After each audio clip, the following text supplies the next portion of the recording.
Alright, now let's go ahead and bring our other splash in. It'll be over on the other side. Zoom out on that. Let's bring this one in. Okay. Try to line that one up. Yep.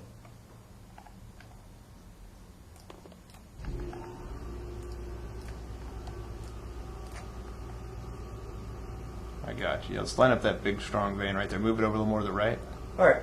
Let's do one other thing. I'm very concerned about me moving my parts around and actually getting them on top of another part, which we can't cut. So let's go in here and let's set our margins, which is it sets the distance that I can actually join the parts together.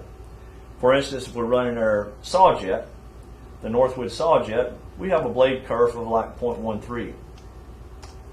I can set my blade kerf at 0.13, and then I can turn my margins on. Now I cannot get any closer to an adjacent part than 0.13. So if you're talking about maximizing the usage of your material, you can't get any better than this. That's pretty amazing.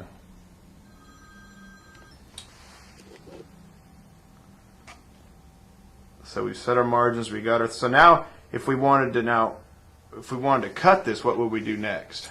If we wanted to cut it, first of all, as any fabricator, we got to get the approval, or we'd like to get the approval of the customer. A couple of ways we can do that. We can come over here and say create a picture. I can either print this out as a JPEG file. I can email that to them by going to save. I can email that to them and they can view it. Or you can put it on your Word document with some legal documentation and you get a sign off on it. Nice. Okay. So now we're ready to cut. We got the sign off. We're ready to cut this material. So we've got to capture all that data. We got to capture. Create a DXF file. Yes. So we can process it. And the way we're going to do that is we're going to turn this into a DXF file, which our Stone Vision software will read as a program. Then we'll go directly to our saw jet. So what are we doing now? All right, so now what we're going to do is we're going to go to DXF. I'm going to output this as a DXF file.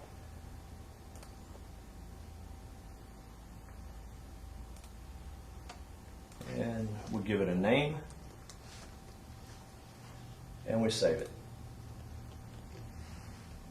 So Robbie, can we show everybody how we would actually bring this into a saw jet or a fab center and cut it up? Absolutely.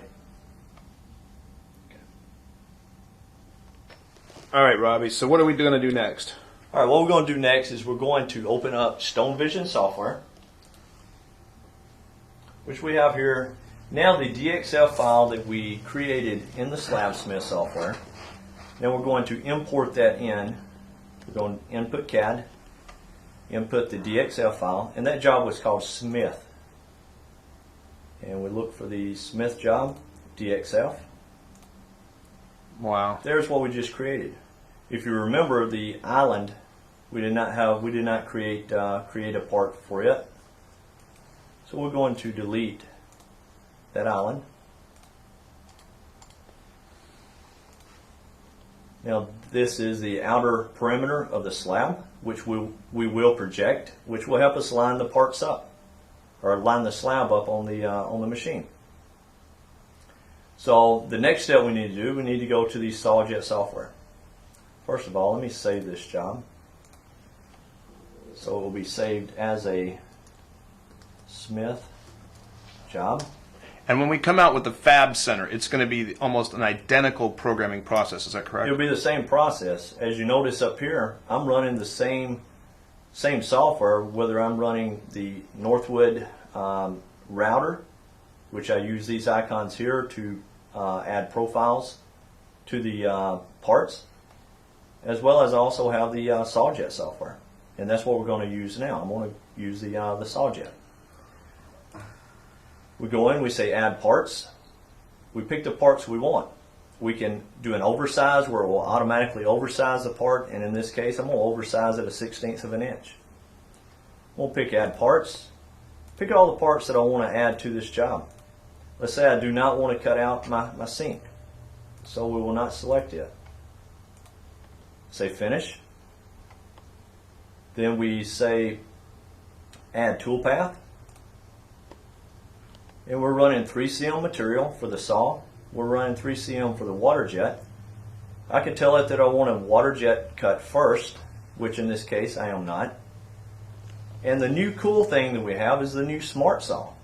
The smart saw will automatically slow down or speed up depending on the torque load that I'm putting onto the saw blade. So now the dangers of trying to run the saw blade through material that has different density, that's going away for us now. We can automatically slow our speeds down. I have a setting set up right now to where I can run 80% of the full load amperage to whatever my feed rate is. So what you're saying is we don't have to pick hard, medium, or soft granite. What you're telling me is we could have two remnants up there, and it's going to automatically cut the new Venetian gold as fast as it can. It's going to automatically slow down for the tropical brown. That's correct. That's huge. And I do not have to worry about my operator being over at the machine with his hand on the feed rate override, slowing it down or speeding it up. Nice. Okay? So we're going to pick traditional saw water jet. I'm done. Interesting. Can you undo that and do it again in real time? Just show people how fast it really Absolutely. is. We're going to. Because I mean, I do this all the time on my saw jet. I'm going to clear all my data.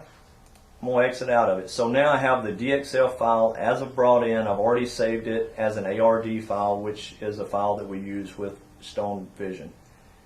All right. I'm not even going to speak. I'm going to just go through the operations of providing toolpath. I'm going to add the parts.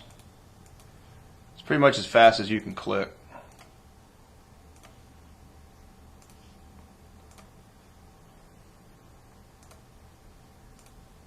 Done. Okay. Amazing. Now the last thing, I need to send that program out to the machine. Okay, so now we have the barcode sheet. Can you see that, Mark? Can you see the layout? That is the layout that we had. It came off of Stone Vision. So the operator can actually see a picture of the slab, the parts that are going on the slab, and then he can barcode that. That's correct. To bring the program up to cut it. Now, what are we simulating right here? This is actually a Northwood 138 CNC router, but what we're going to do is actually simulate that this is a fab center and we were going to cut with this specific machine. That's correct. This is a fab center. This method of operation is the same as if we were to be using for the saw jet. So the first thing that you would do is you would hand the operator, and this could be 2 days ago, 3 days ago, you hand the operator the barcode sheet. He takes the wireless barcode scanner, he scans it, and as soon as he scans it, it pulls up my laser software. Nice. So now that's what we saw on paper being projected onto the bed of the machine. That's correct. And so we should be able to come over here and actually see not only the slab being projected onto the bed of the machine, but we can see the individual parts. Now this may be a little hard to pick up on a camera, but here you can kind of see the sink, the simulated sink. As you come around down here, you can see the corner of the slab, you can see the core hole of the slab. So if we were going to align the slab to the part, we could actually either move the projection to the slab or move the slab to the projection. Robbie, can you move this laser around so we can show the folks how that works? Sure. So what Robbie's going to do next, we've decided we've got a slab in our fab center and we want to move what we're going to do to the correct location on the slab. He's actually can move that laser at the controls. All right, Mark, I'm moving it now. I'm going to move it down toward the front of the machine. Gotcha. As you can see it moving? Yep. So now with the remote control, I could actually be over here at the table, moving that around, getting it exactly where I want it. I can even rotate it. I can rotate the whole slab. Once I've done that, then I go back over and I do what we call a DXF changer. I select DXF changer and it re-outputs the barcode label system, which then also re-outputs the layout of the slab. And so once you've done all that, all you would have to do is hit this green button right here and we would start cutting that slab up. That's correct. That is amazing.